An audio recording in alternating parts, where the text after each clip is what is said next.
Britain चुनावों में इस बार बड़ा बदलाव हो गया है। 14 साल बाद लेबर पार्टी ने सत्ता में वापसी की है और यहां पर कीर स्टारमर की लेबर पार्टी को बड़ी जीत मिली है। ऋषि सुनक की कंजर्वेटिव पार्टी को करारी हार का सामना करना पड़ा है। अब तक के नतीजे जो आए हैं उसमें लेबर पार्टी 360 से ज्यादा सीटों पर जीत दर्ज कर चुकी है, जबकि कंजर्वेटिव पार्टी 80 सीट के आंकड़े तक ही अब तक पहुंच पाई है। हार के बाद ऋषि सुनक ने कहा कि मैं हार की जिम्मेदारी लेता हूं। वहीं ऋषि सुनक ने फोन पर कीर स्टारमर को बधाई भी दी है।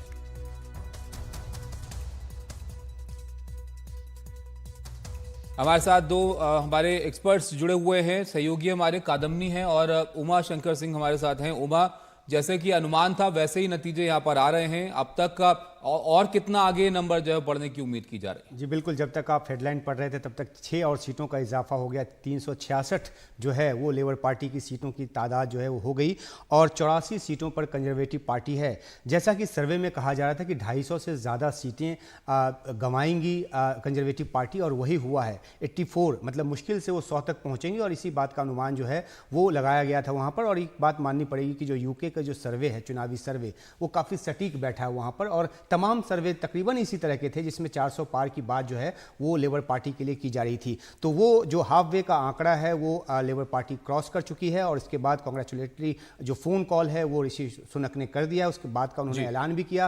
उन्होंने अपने कार्यकर्ताओं को जो बधाई है वो भी दी कि उन्होंने काफ़ी मेहनत से लड़ाई लड़ी। लेकिन सबसे अहम बात है कि जो बयान स्टारमर की तरफ से आया है, उन्होंने कहा है कि हमने इसके लिए लड़ाई लड़ी, आपने हमारे लिए वोट किया और हम जीत कर आ गए हैं, तो बदलाव का वक्त है और बदलाव जो है वो शुरुआत होगी। इस बात का ऐलान जो है उन्होंने अपनी चुनावी जीत के जो शुरुआती भाषण है उसमें उन्होंने ये कहा है। तो अब नतीजे साफ हैं और ऐतिहासिक एक जीत लेबर पार्टी को 14 साल बाद उसकी सत्ता में वापसी हुई है।